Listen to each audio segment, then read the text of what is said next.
queridos, vamos começar aqui a nossa live sobre a Lei Maria da Penha e as principais atualizações, né? Quem não me conhece, meu nome é Michel Vinagre, sou professor, mestrando em Direito Penal e Criminalística, e estamos nessa área de concurso público há bastante tempo, sempre tentando ajudar as pessoas. Então, a gente vai ter uma prova muito importante, com muitas vagas para a Polícia Civil de São Paulo, e alguns alunos, boa noite, Antônio, alguns alunos têm pedido para que nós dissertássemos sobre essa prova, que vai abranger não somente a carreira de delta, mas também de inspetor, né? Então, queridos, como que a gente divide uma prova hoje, principalmente de uma nota de corte tão alta? Geralmente, as primeiras fases, elas são letra da lei. Boa noite, Lamartine. São letras da lei, né? Importante você saber ali aquelas questões. Segunda coisa, vem os posicionamentos dos tribunais. E por último, por incrível que pareça, as questões doutrinárias. O correto é que você saiba bem. Quando o aluno é aprovado, principalmente o cargo de promotor, de juiz, para chegar lá na prova oral, ele tem que estar ali bem instruído, principalmente com os tribunais e com a doutrina. A letra da lei em si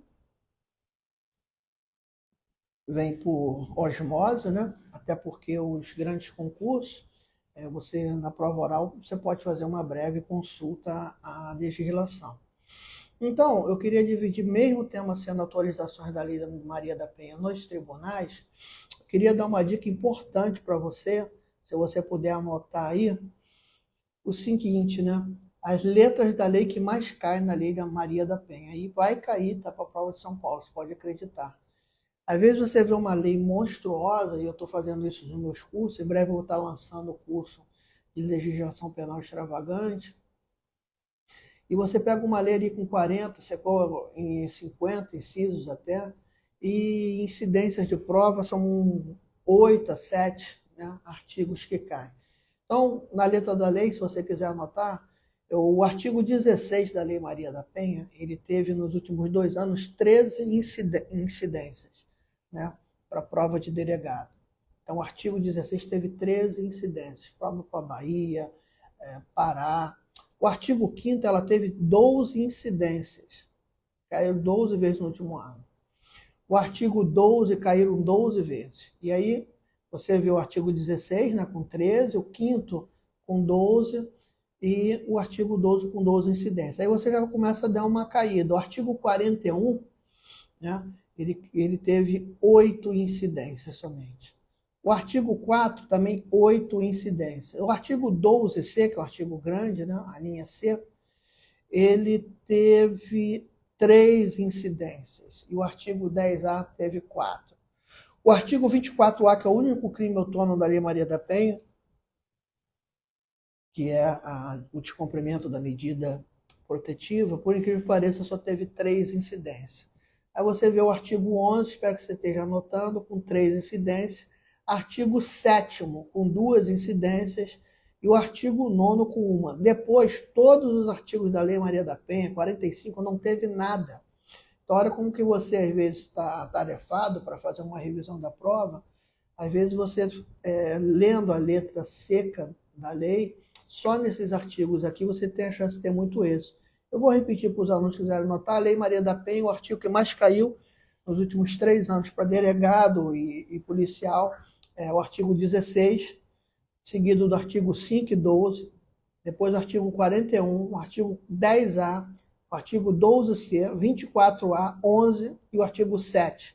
E o artigo 9º, uma vez. Depois disso, você não, pelo menos em primeira fase, letra da lei, você não tem mais a incidência desses artigos. Então vamos lá, vamos caminhando aqui. Vamos caminhando, porque para não ficar muito grande a aula, eu sei que hoje em dia a gente, além de preparar um material complexo, a gente tem, acho que a maior dificuldade dos professores, principalmente antigos, né? Que é que além de você preparar um material complexo, você também tem que estudar muito rápido, porque realmente a moçada hoje não tem paciência. E é um fenômeno que não aqui dispensa nos críticas, né? É uma coisa atual. Então, a Maria Maria da Penha, ela foi conferida a uma farmacêutica que sofreu extremas violências, né? 7 de agosto, completou 15 anos, e ela também tem uma seara internacional, né? Bom até direitos humanos, porque ela vem, na verdade, cumprindo normas estabelecidas pela Convenção Interamericana para prevenir, punir e erradicar a violência contra a mulher. E, além disso, né, a OEA, ela teve aí o decreto 1973 para ter isso.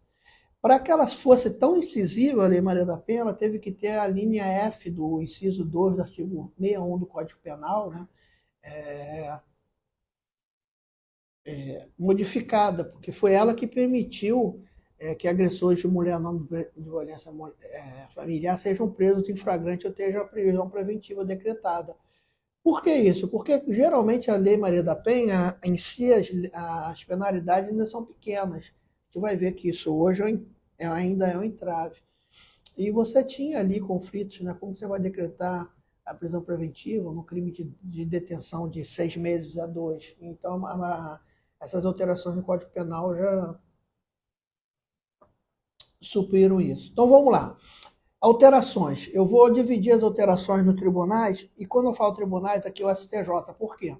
O STF tem alguns julgados? Tem, mas a importância do STJ em leis penais extraordinárias é muito maior, porque vocês sabem que os tribunais superiores não são casas revisionais.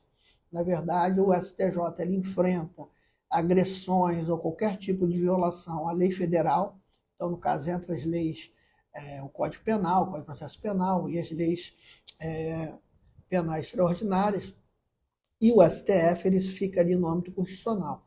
Então, obviamente, tem decisões, mas quem ataca realmente todas essas áreas das leis penais, o que pensa o STJ é muito, muito mais importante do que o STF, não no sentido de supremacia de corte, mas porque a matéria chega mais lá, e é lá que tem que ser combatida. Então vamos lá, pessoal, vamos tentar ser rápido aqui, mesmo com conteúdo grande, papum passar para vocês. A primeira alteração nesses 15 anos da Lei Maria da Penha, suspensão do processo e transação penal. Na Lei Maria da Penha, não existe isso. Você tem a súmula 536 da Corte, que estabeleceu que a suspensão condicional do processo e a transação penal não se aplicam, né, a hipótese de delito sujeito ao rito da Lei Maria da Penha, não existe. Então é proibida a concessão de benefícios da Lei 9.099 do Juizado Especial. Isso daí foi discutido no HC, né? Era uma defesa de um homem condenado por agredir uma companheira e solicitou a suspensão condicional do processo ali com o artigo 41, né? Que no primeiro instante não vedaria, e foi negado. Na época foi o ministro Og Fernandes, que consagrou. E depois teve ali o Supremo Tribunal Federal, a terceira sessão do Tribunal também da STJ adotou, que é inadmissível, não é aplicável às questões despenalizadoras da Lei Maria da Penha. Então essa é uma alteração muito importante. Uma coisa interessante é que essas provas, ela cobra assim, opa, boa noite, Júlio, obrigado pela referência aí, isso é uma benção. Como, segundo o STJ, segundo o tribunal, você tem que sempre ter isso, porque se for perguntado para você numa prova o que significa isso, sem fazer menção, entendimento da STJ, Tribunal Superior, você tem que se ater à letra da lei, nem questão doutrinária, tá bom? Segunda coisa, alterações, né, da Lei Maria da Penha em tribunais, é que ela é uma ação pública incondicionada, né? Principalmente foi fixada a súmula 542 da STJ, que a ação penal relativa a crime de lesão corporal, ainda que seja leve, né, é pública incondicionada. Então, a terceira sessão ele revisou o entendimento, né, de recurso repetitivo, acho que foi o tema 177 ou 176, me fugiu aqui da memória. Então, mas se ajustou ali na jurisprudência do STF. Então, nós temos que ela é o ministro Rogério Schietti, né, que é um ícone, né, principalmente de direito de garantias, ele vai estar falando muito, né, dessa proposta que considerou os princípios de segurança jurídica, né, principalmente isso, porque tinha uma estabilidade se ela era por representação ou não era. Substituição da pena. Também o Tribunal Superior modificou, aprovando a súmula 588, né, que não possibilita assim, quando houver crime, violência doméstica, ou grave ameaça, a substituição da pena privativa de liberdade para restritiva de direito. Quem é advogado na prática sabe que a gente está com problema. Problema não, né? Eu defendo a boa lei, mas você hoje, quando tem uma pessoa que está condenada a Maria da Penha, então na prática você vê lá 2 meses de detenção, algo que obviamente era obrigado a você ter a pena restritiva de direito. Não. O que está acontecendo às vezes é até algo até mais gravoso. Alguns réus têm recorrido, né? Porque em vez de você cumprir a pena no regime aberto, por exemplo, com a causa de apergado, tendo direito a PAD, tornozeleira, alguns juízes suspendem o processo por 2 anos, que é diferente do SUSI da Lei 9.099. Tem nada a ver, suspensão condicional da pena. E ali imputa restrição de final de semana, então uma pessoa foi condenada a 2 meses e ficar 2 anos ali com restrição, eu creio, tem que ser conversado com o cliente, mas eu creio que ela não é até mais gravosa. Então a gente tem essas questões aí na prática. Mas para concurso, né? Então não tem a questão da pena pecuniária, não tem a questão de multa, não tem. Então, o Ribeiro Dantas foi o relator do HC, até que consolidou disso, e é vedada a aplicação de cesta básica, né? Essas questões. Princípio da insignificância. O princípio da insignificância sempre será um grande arcadouro da defesa, mas na Lei Maria da Penha, tanto é que tem a súmula 589 da STJ também, não é admissível, ou seja, não tem pequenos empurrões, não tem pequenas agressões psicológicas, etc. Então, não cabe o princípio da insignificância. Esse julgamento foi no agravo regimental, se eu não me engano, e o ministro era o Reinaldo Soares da Fonseca. Então, ele veda o princípio da insignificância, então, é mais um avanço da Lei Maria da Penha. Indenização por dano moral, uma coisa muito interessante. A gente vai estar trabalhando aqui sobre as atualizações da Maria da Penha. Por mais que ela seja uma matéria da seara criminal, você vai ver muito, mas muitas vezes, essa questão da Lei Maria da Penha, tendo reflexo, a gente vai ver agora na segunda parte do estudo, vários reflexos na área de direito de família, na área de divórcio, e isso é interessante porque isso vai cair na questão, sim, de lei penal extraordinária e num concurso concorrido a pessoa fica boiando ali. Então, o que acontece? O tribunal também, em 2018, ele entendeu, né, num tema repetitivo, acho que é o tema 983, vou dar uma pesquisada aqui, que a cabeça já não é a mesma, né? Isso mesmo, o tema 983 destacou, né, também do Rogério Schietti, que é um dano moral res in pisa. Os colegas de consumidores sabem o que é isso. O dano moral res in pisa é no sentido que ele já é presumido, né? Ou seja, eu creio que quando eu fiz no começo da faculdade de consumidor, eu acho que na negativação indevida era res in pisa, então sério, questões assim. Mas eu li algo que até negativação indevida já não é mais, tem que estar comprovando o dano. Mas violência doméstica contra a mulher não tem que provar, mas será que ela teve um dano? Não. Se tem ali a questão. Outra coisa muito interessante, essa lei é uma lei desde 2006, né?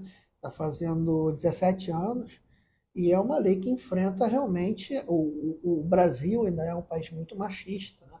Você vai ver que, por mais que tenha evolução, a gente vai ler tantos direitos e a gente abre os nossos jornais, as nossas mulheres, mãe, irmã, ele ainda estão sendo mortas, né? Só hoje, vítima de feminicídio, nós tivemos aqui no estado do Rio de Janeiro uma moça, 4 filhos, e outra, e é uma coisa assim que racha realmente o coração. As nossas mulheres, maravilhosas mulheres, eu não sei como uma pessoa de bem não pode ter esse desejo, né, de exaltar as mulheres, independente de, é, como eu posso falar, de orientação sexual, né, é a mãe, é a amiga. Então, mesmo com esse esforço todo, ainda tem uma crescência na área de feminicídio, que mostra que não é só leis duras e penas altas, tem que haver toda uma política aí de educação, e ver o que está sendo apresentado nas igrejas evangélicas, né, nos candomblés, nas igrejas católicas, né, na questão da religião, nas escolas, na família, porque esse machismo tão agressivo contra as mulheres, de achar que elas ainda são propriedade, que elas têm limitações, né? Só um adendo. Então, outra coisa, desnecessidade de coabitação. Era muito enfrentado no STF que, para que houvesse, né, a questão da Lei Maria da Penha, tinha que ter coabitação. Então, o tribunal decidiu que não existe, que a relação existente entre sujeito ativo e passivo deve ser analisada em face do caso concreto. E sim, pode haver a questão da violência doméstica, mesmo que não haja coabitação. Já que o que tem que estar caracterizado é a relação íntima de afeto, que os agressores. Então, pode ser irmão da vítima, conviver com ofendida, várias coisas que pode ter. Por isso que até afirmou a súmula 600 do STJ, que é uma súmula muito importante. Fama e vulnerabilidade, isso é tão tremendo, esse posicionamento da STJ. Nos casos de agressão em razão do gênero, o fato de a vítima ser figura pública, renomada, não afasta a competência do juizado de violência doméstica. Então, a quinta turma ela teve que enfrentar isso, porque a defesa arguiu que, como era uma pessoa de celebridade, ela não haveria necessidade, né? Mas não, tem nada a ver fama, vulnerabilidade. A pessoa pode ser uma policial militar, pode ser uma juíza, uma promotora. A situação de vulnerabilidade e fragilidade da mulher envolvida em relacionamento íntimo de afeto, né, nessas circunstâncias descritas em lei de regência, se revela ipso facto, ou seja, não tem como você correr. A presunção da hipossuficiência da mulher, né, então implica a necessidade do Estado oferecer proteção especial. Então foi afastada essa tese de defesa. É uma tese de defesa extremamente machista, né? Ah, você é mulher, mas você é uma governadora, então é famosa. Isso daí é primo feio do legítima defesa da honra, que agora foi que há uma decisão. Eu fiz um júri em 2021, se eu não me engano. Já tinha uma orientação, porque o tribunal tinha não formado maioria, mas a maioria mesmo, né, foi agora, 2023, ou seja, em 2023, ter que ter a obrigatoriedade de você dizer, olha só, não existe legítima defesa da honra, né, mas ainda existia muito nos nossos tribunais. Teve uma série da TV Globo, eu acho que não foi Gabriela, não, mas se eu foi, estou equivocada, que tinha lá a figura do José Vil, que é extremamente machista, né? E ele mata, vai lá para o delegado, que eu matei, ela me traiu, né?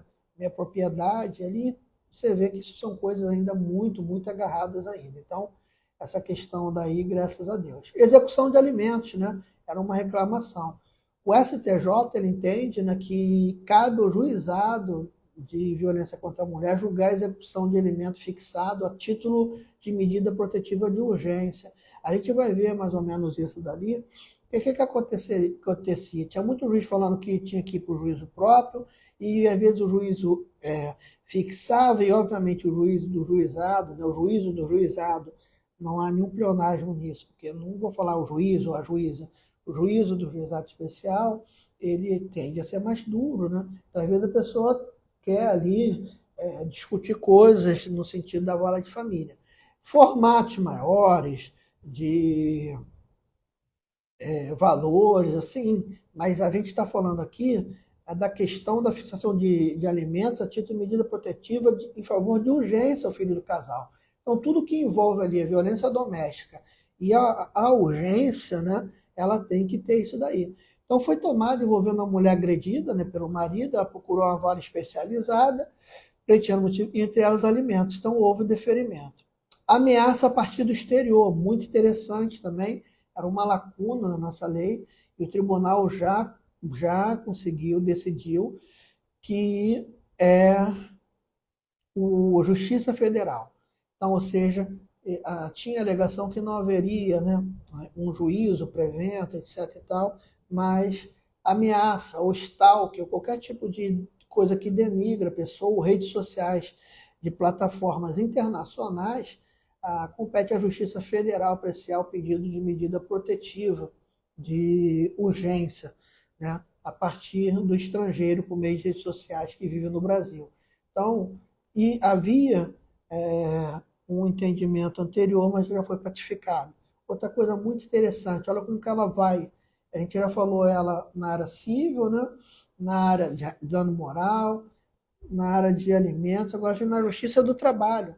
Agora, em 2019, uma decisão envolvendo a Maria da Penha, né, que o vínculo trabalhista e salário.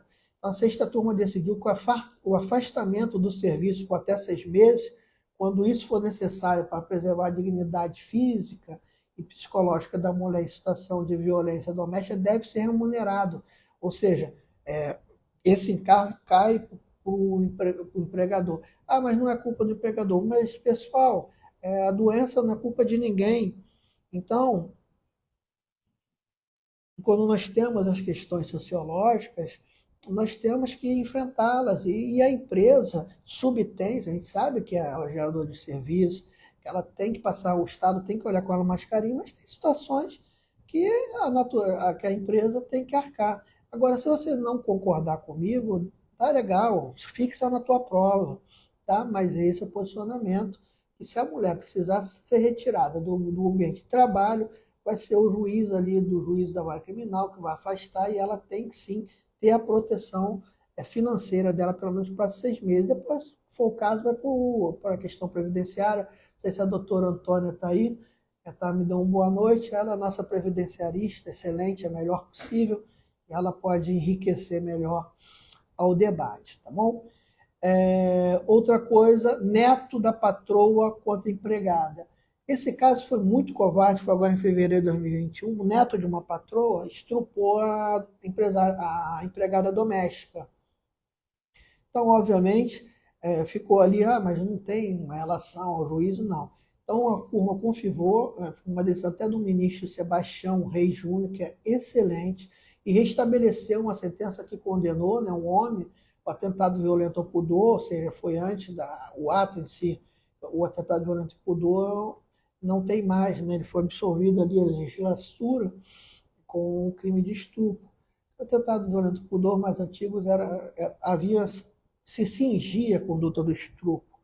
O estupro só era considerado quando havia constrangimento envolvendo a cúpula vaginal. E qualquer os atos libidinosos, sexo oral, anal, qualquer tipo de coisa, era o 214, que é atentado violento ao pudor. O legislador unificou tudo, botou a pena, mas esse era o caso. Então, entendeu que a vara especializada de violência doméstica, ela é sim compatível. Então, nesse sentido, a gente tem isso. A abrangência ampla, né? Então, essa é uma coisa muito interessante também, a abrangência da Lei Maria da Penha. A violência combatida pela Lei Maria da Penha, mais um, pode ser cometida por qualquer pessoa, inclusive por outra mulher que tenha relação familiar ou afetiva contra a vítima. Eu tenho vários clientes homossexuais que, num primeiro instante, ela que tem a medida protetiva, né? Então, a vítima ela tem que ser mulher ou situação de mulher, que hoje abarca as pessoas trans, né? Que se identifiquem com a questão feminina. Então, ela é muito abrangente. Antigamente ficava ali.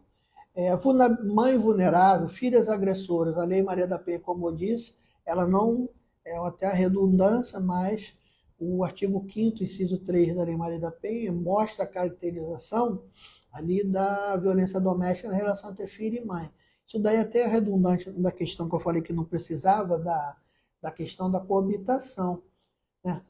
Porque não precisa mesmo coabitação. Então, é assim a lei, o juizado especial de violência doméstica compatível. Então, tudo nisso que eu estou falando para você é hoje o bojo do que pode cair para delegado, ou na segunda fase, ou até mesmo na primeira, numa prova oral, E isso está um pouco distante de questões doutrinárias. Você não vai encontrar, são pesquisas dos tribunais. Então, hoje em dia, as pessoas estão até têm um ótimo hábito do dizer direito, enfim. Então, a gente tem que ter essa questão. É retratação só diante do juiz. Essa questão da retratação, ela é muito importante, como eu disse para vocês na lei seca, quem chegou antes, eu estava dando os maiores versículos que caem, artigos. E o artigo 16, sem dúvida nenhuma, só para delegado, caiu 13 vezes nos últimos 2 anos. Então, o artigo 16 da Lei Maria da Penha, se vocês me derem só um minutinho aqui, deixa eu ver se eu acho o artigo 16, eu vou tentar ler ele aqui. Deixa eu ver se eu consigo achar. Tá? Eu sei que live, aula ruim parar, mas já está aqui perto. Deixa eu dar procuradinho. Artigo 16 da Lei na Lei Aprendiz. Nas ações penais públicas condicionada à representação do ofendido, de que trata essa lei, só será admitida a renúncia à representação perante o juiz em audiência especial designada com tal finalidade, antes do recebimento da denúncia ouvido no Ministério Público. Então, olha os seus requisitos. A vítima tem que fazer uma renúncia por meio do representante, ou seja, alguém com poder postulatório, ou advogado ou defensoria pública. Depois vai ser designada uma audiência especial, só que tem que ser antes do recebimento da denúncia, geralmente em fase de inquérito, porque a medida protetiva surge, o inquérito fica ali sendo exaurido. E ouvido o Ministério Público. Então, quando eu falei para vocês que em letra da lei caiu várias vezes o artigo 16, muitos mitigavam esse artigo. Tem que ser só perante o juiz? Não, tem que ser perante o juiz, uma representação pela vítima através do seu procurador, ouvido o Ministério Público antes da denúncia. Então, e aí surge uma questão, né? Esse crime, né, nas ações penais condicionado à representação do ofendido, ou seja, a Lei Maria da Penha tem partes ali que ela é mediante a representação. Nós já vimos que é pública condicionada somente caso que envolva violência. Tá? Isso também é uma questão que você tem que entender. Eu sempre, quando trabalho com aula, eu gosto que a pessoa entenda, porque quando você entende a matéria e não decora, você vai ter uma noção exata. Outra questão que foi levantada também, até um HC, o ministro Reinaldo Soares da Fonseca, é se agressões cometidas pelo ex, ela é da Maria da Penha, nos casos de violência doméstica, sim ou não, né? Porque, na verdade, como eu já falei exaustivamente, a lei ela buscou proteger não só a vítima que coabita com um agressor, mas também aquele que no passado já tenha convivido em domicílio. Então, sim, há essa questão. Não adianta o cara ser ex e, tipo assim, né? E não deixar de perseguir. Então, queridos, esse primeiro levantamento que eu fiz aqui do STJ foi dos anos de 2016. Foram 15 atualizações da STJ de 2006 a 2021. Agora, a gente vai trabalhar com coisas mais recentes, eu acho que é até o que você está lendo, mas não menospreze o que eu falei. Se tiver uma coisa mais ou menos repetitiva, é porque eu vou ter ação. Então vamos lá, a gente está na metade da aula aqui, graças a Deus as pessoas estão entrando, estão assistindo. Então vamos lá.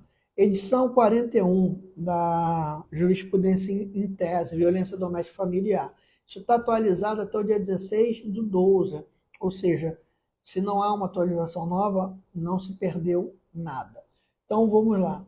A Lei 11.340 de 2006, né, que é a Lei Maria da Penha, objetiva proteger a mulher da violência doméstica e familiar que lhe causa morte, lesão, sofrimento físico, sexual, psicológico, dano moral, patrimonial.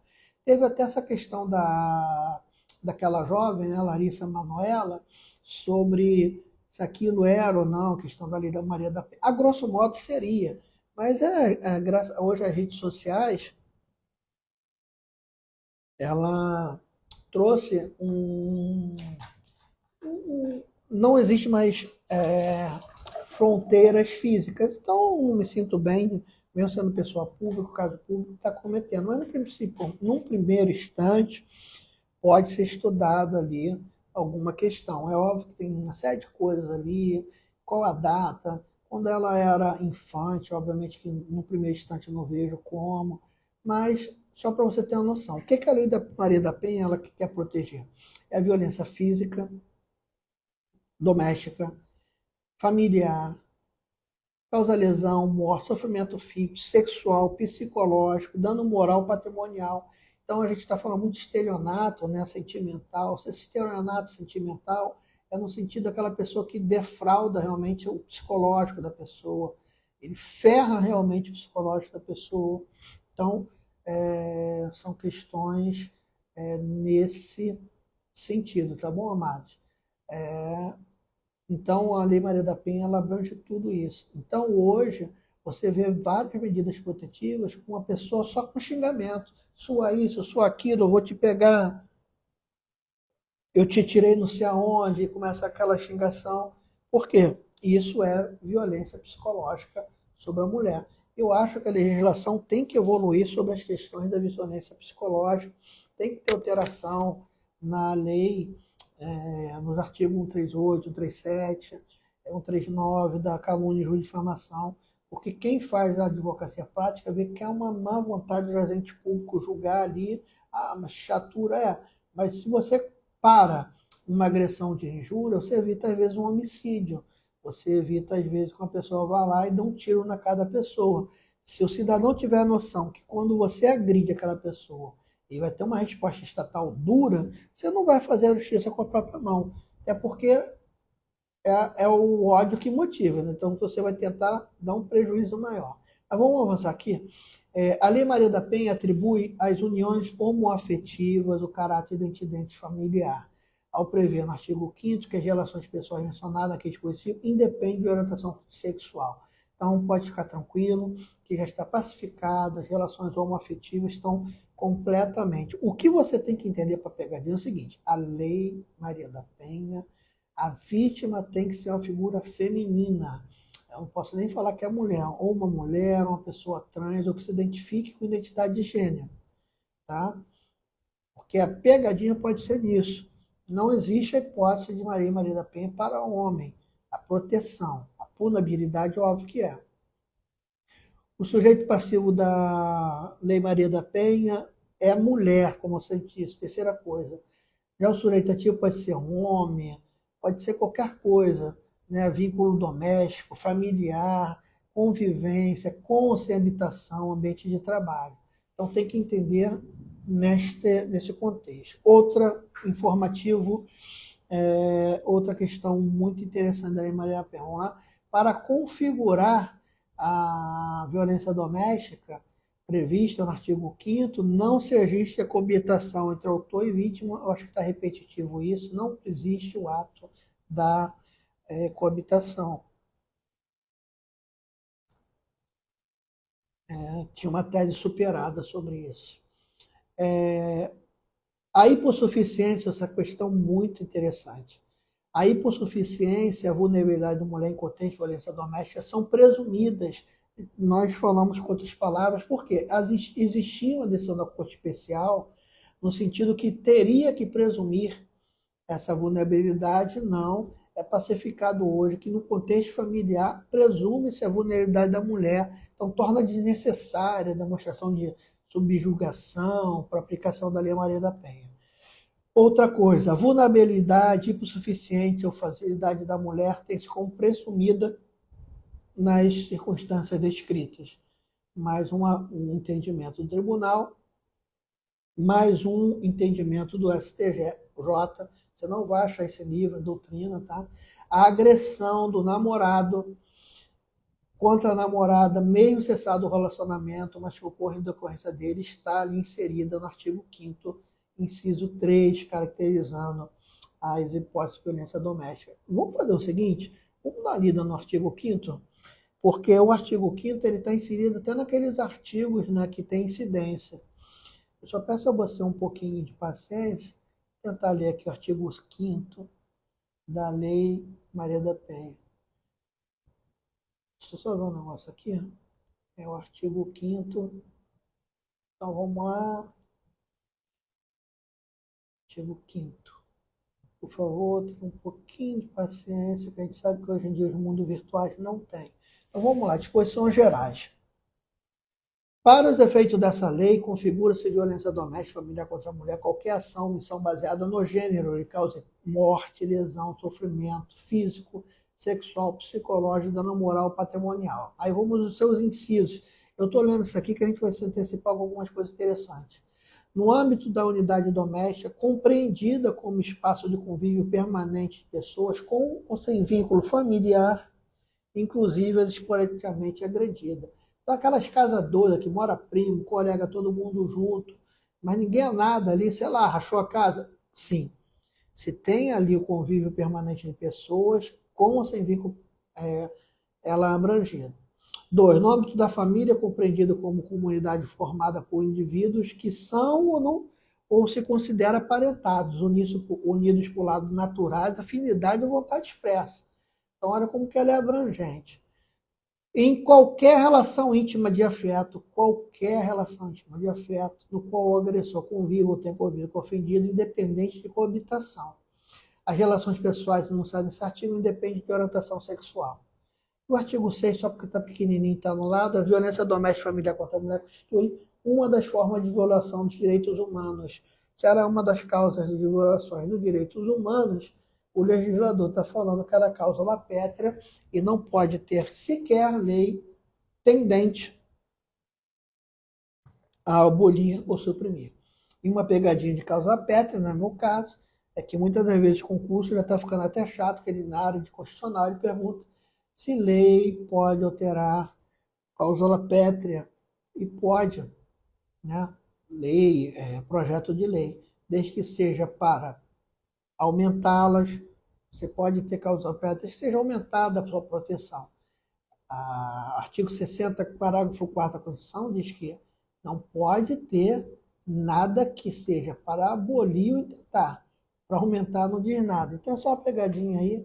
Professora Nelma Fontana, do curso Estratégia, maravilhosa. E é fantástica ela. Então, salvo essa leitura, agressão do namorado. Os juizados especiais de família doméstica contra a mulher têm competência cumulativa para o julgamento e execução das causas decorrentes da prática de violência doméstica.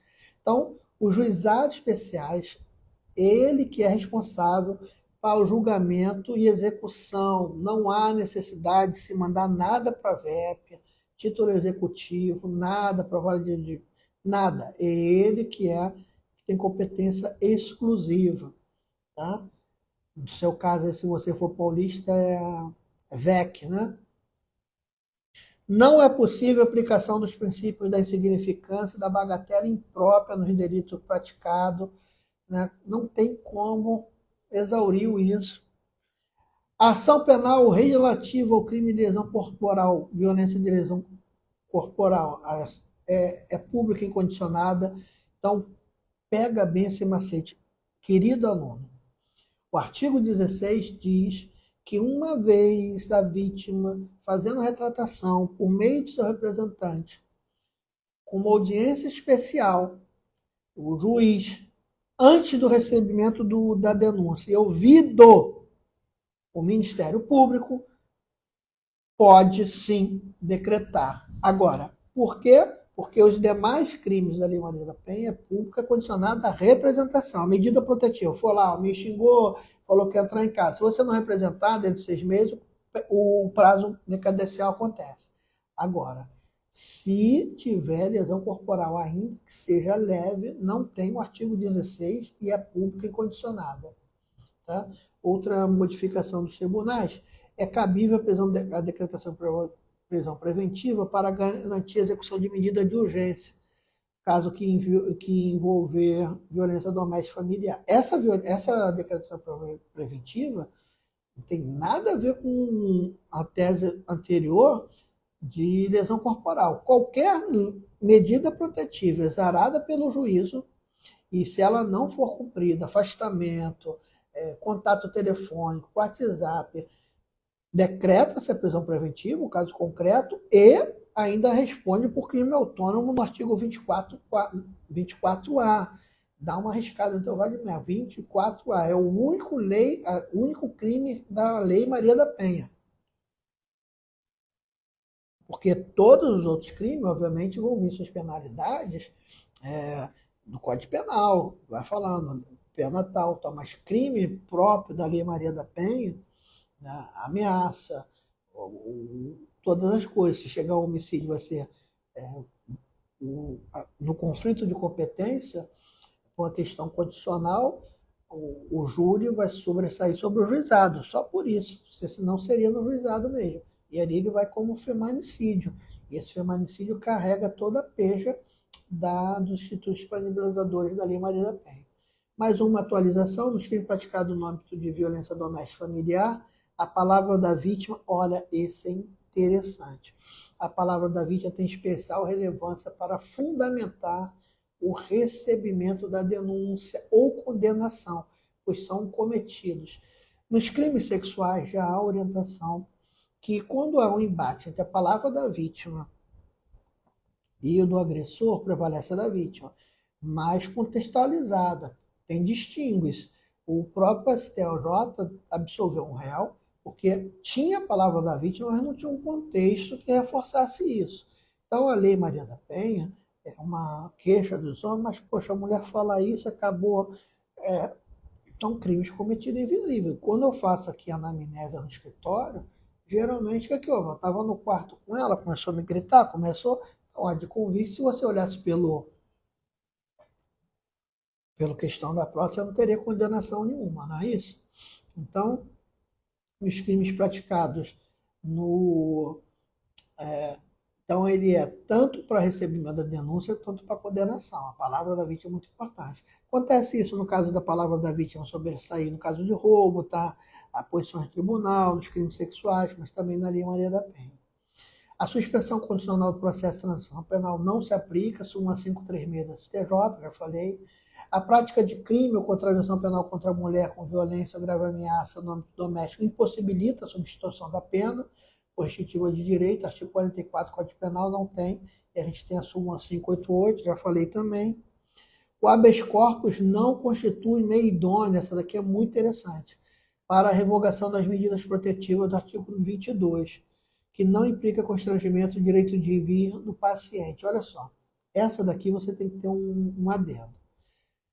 Há posicionamento da STJ no sentido de não cabe o habeas corpus para pleitear a revogação da medida protetiva. Há um entendimento que cabe reze. Há um entendimento pequeno que é até irrecorrível, não existe isso, ao meu ver. Então, cabe reze. E outros até atacam por meio de mandado de segurança. O habeas corpus não é meio hábil para você ter a revogação da medida protetiva. Todavia, você tem que ver qual, porque também há entendimento que quando essa medida protetiva ela limita o direito de vir, ela pode caber, como a questão de aproximação da vítima. Às vezes a pessoa mora no lado, aquela coisa de quintal. Então, quintal não, fui infeliz porque o cara se retira. Às vezes num bairro pequeno, então pode ser atacado. Quando você consegue provar que de alguma forma há uma limitação do direito de ir e vir, você pode atacar para habeas corpus, mas toma muito cuidado, que eu quero que você saiba isso, o tribunal entendeu que o artigo 22 não pode ser atacado por meio de habeas corpus desde o momento que não haja constrangimento de direito de ir e vir. Artigo 17. A audiência de retratação no artigo 16 apenas será designada no caso de manifestação expressa da vítima, deixe ocorrido antes do recebimento da denúncia, e todas aquelas questões também, seja um crime de ação penal pública incondicionada, no caso, a lesão corporal. Vamos agora para a última fase, estamos acabando aqui, que é a questão da lei, das medidas protetivas de Maria da Penha, parte 2, que é a questão do novo entendimento agora com essa questão. A medida protetiva, deixa eu só ver aqui, tem muita coisa que eu... Tá. As medidas protetivas da Lei Maria da Penha são aplicáveis à minoria, como transexuais, transgênero, cisgênero, travesti, em situação de violência doméstica, afastado do aspecto meramente biológico. Aí, então, você pode perguntar, professor, eu não entendi. A vítima não tem que ser mulher? Travesti, biologicamente, ele é homem.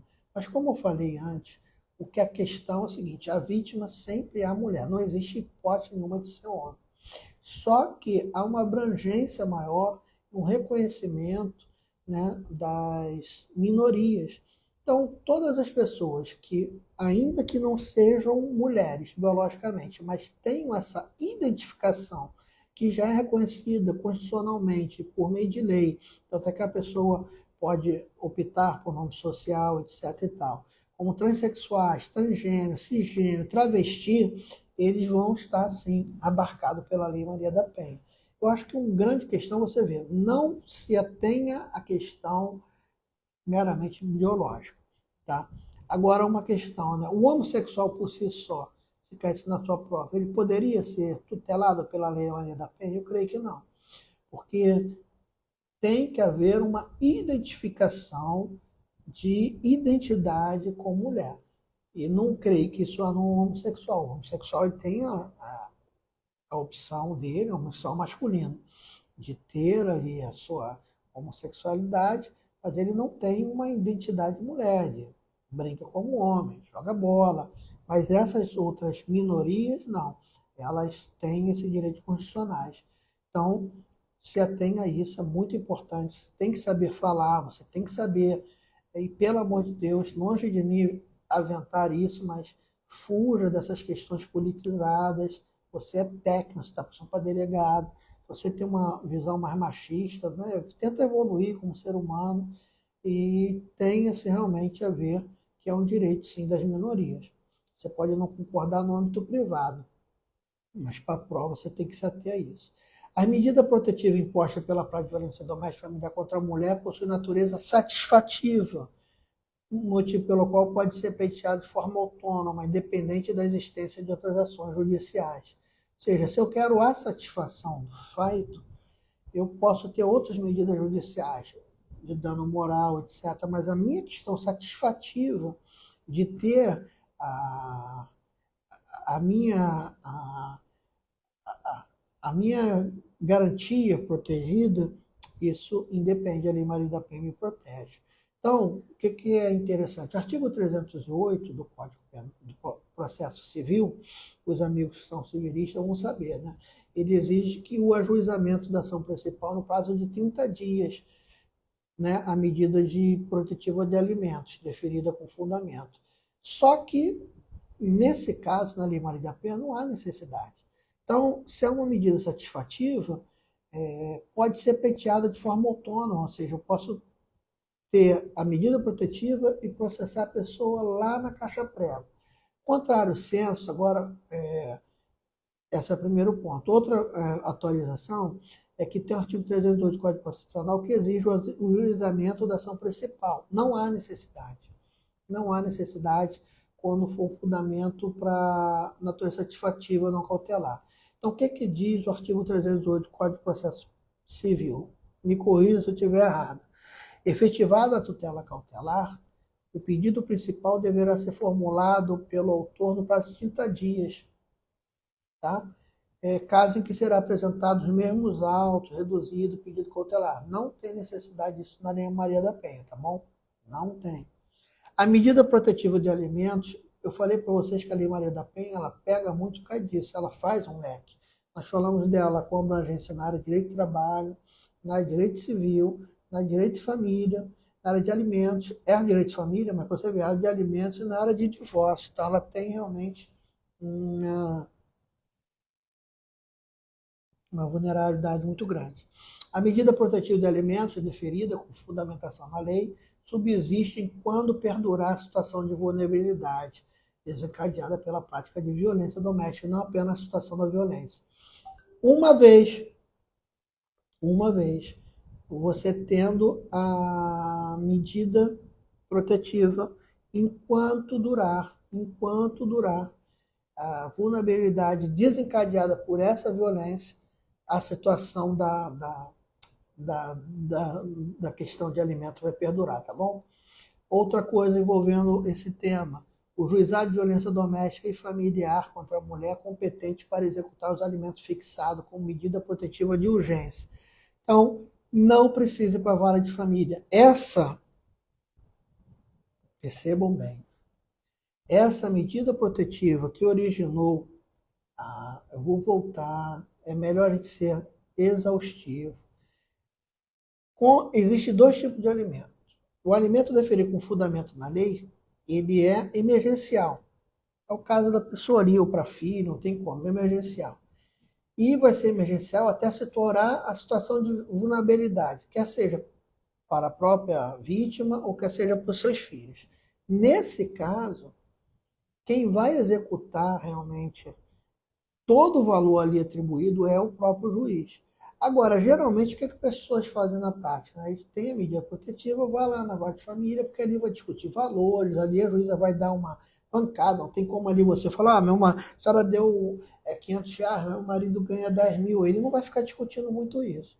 Mas, então, se atenha a isso. O tribunal já viu que, se ele deferir medida protetiva de urgência, se ele mover medida judicial de urgência, ele vai executar no próprio juízo e vai durar enquanto durar a situação da agressão contra a mulher, tá bom? O juizado especial familiar contra a mulher competente para executar. Então, ou seja, outra coisa interessante, a decisão proferida em processo penal que fixa alimento em razão da prática de violência constitui título hábil para imediata cobrança em caso de inadimplemento, podendo sim ser decretada a prisão civil, tá bom? Se você opta por ir para a vara civil, você tem ali um título executivo e pode sim ter a prisão da decretação civil, que mudou muito. Eu sou advogado da época do 733 do CPC, que mudou tudo, nem mais esse artigo. Então, você tem que ter uma noção exata nesse sentido, tá bom? Tem que ter essa noção exata nesse sentido. Não é possível decretar a prisão preventiva do paciente por descumprimento de cautelar de prestação de alimentos sem a indicação concreta do prejuízo efetivo à vítima, quando há contra ele a imputação de ataques físicos morais e foram fixadas diversas medidas protetivas que preservem a segurança da vítima. Olha só, talvez falando assim você não entenda. O que quer dizer isso? Não pode decretar a prisão do paciente por descumprimento de cautelar somente da prestação de alimentos. Quando eu disse que o juízo ele é responsável para executar, ele vai executar. O que é executar para você? Ele vai executar por todas as formas hábeis. Penhora, carro, passaporte, todas as maneiras, Cibajus, etc. E tal. É isso que está falando. Quando você pega aquele título executivo e vai para a vara de família, você pode ter até a decretação da prisão preventiva. E agora ele está falando o seguinte, não tem como decretar só por causa disso. Se existir outras medidas protetivas e o cara não descumpriu, não tem como ser, tá bom? É isso que está falando esse entendimento. Mais 3 para a gente encerrar, que diz o seguinte: o juizado de violência doméstica e familiar contra a mulher é competente para conhecer e julgar a ação de divórcio ou de reconhecimento de solução de união estável, na hipótese que houve anterior promoção de medida protetiva e ainda que tenha sido extinta por homologação entre as outras partes. Então, isso foi um grande avanço, né? Houve grandes avanços nesse sentido. Então, há sim a questão do deferimento do divórcio ou da extinção. O juízo da vara especializada de violência doméstica ou familiar, na ausência desse, o juízo criminal competente para apreciar o pedido de imposição de medida protetiva, manutenção de vínculo trabalhista do ofendido em razão de afastamento do trabalho. Existem lugares, até bom, eu vou abrir um adendo sobre outra coisa, né? Mas isso é questão de tribunal, eu vou para a lei. Quando você tem a vara especializada, se não tiver o juízo criminal competente sempre abarca isso, a primeira troça. Ele vai apreciar ali, sim, questão de área trabalhista, afastamento do trabalho. Então, quem faz isso é o juízo, mas quando não tem o juízo criminal. Compete à Justiça Federal apreciar o pedido de medida protetiva, de ocorrência de crime de ameaça. Vamos lá. Algumas coisas que você tem também a ter. A Lei Maria da Penha, ela teve uma questão que ela defere ao delegado de justiça, quando não há juízo, deferir as medidas protetivas e até mesmo quando há localidades, a própria Polícia Militar deferir aquela medida protetiva quando não tem delegacia. A gente está falando de um país continental, e tem lugar que não tem foro, não tem nem delegacia. Se hoje no Rio de Janeiro, né, que eu sou daqui, a gente sabe que tem colegas de tudo que é lugar aí que estão acompanhando a gente, mas se hoje no Rio de Janeiro, se você agora, essa hora, chegar aqui na delegacia do Rio, Maricá, você não vai ser atendido, você vai ser mandado lá para Niterói, porque eles têm uma coisa chamada central de flagrante. Então, se estados tão grandes não têm condições de fazer um auto de prisão em flagrante, tem essa questão das centrais de flagrante, imagine nesse lugar. Então, essa questão também você tem que estar bem atento, mas não é o tema da nossa aula hoje. A gente está trabalhando só com questão. E o entendimento, outra coisa aqui, é tanta coisa, né? A gente vai agora para a última fase do estudo e estamos encerrando. O Instagram está me mandando embora, nem sabia que tinha tempo para live, né? Deu ser o primo pobre. Então, pessoal, teria mais algumas coisas para falar. Queria que você ajudasse. Semana que vem nós estaremos falando sobre dia 8 às 19h30, sobre a lei de abuso de autoridade. Então, nós falamos nesse primeiro momento sobre a lei Maria da Penha, eu vou falar sobre a lei de abuso de autoridade, eu vou estar falando na terceira semana, possivelmente, sobre genocídio e terrorismo, que com certeza vai cair, e alguma coisa sobre tráfico de drogas na última aula. Um beijo no coração. Eu queria muito que vocês pudessem, para vocês pode ser pouco, se puder compartilhar a live, vai ficar salva aí, eu vou também transformar essa live aqui no vídeo do YouTube. Se você está aí me ouvindo e não segue o canal, siga para que nós possamos fazer um processo educacional. Muito obrigado pela compreensão, pelo carinho de todos vocês, tá bom? Eu vou ficar aqui, vou ser expulso pelo Instagram, tá faltando 40 segundos. Vou aqui falando isso, curta, compartilha, né? Como que dizem, a questão de tração. Nós temos o nosso canal no YouTube, a minha rede social é @professor Michel Vinagre. Então você me encontra no TikTok e me encontra também no YouTube. Se inscreve no meu canal do YouTube rapidinho, tá, pessoal? @professor Michel Vinagre. Beijo do coração, vai cair aqui. Deus abençoe a cada um, tá bom?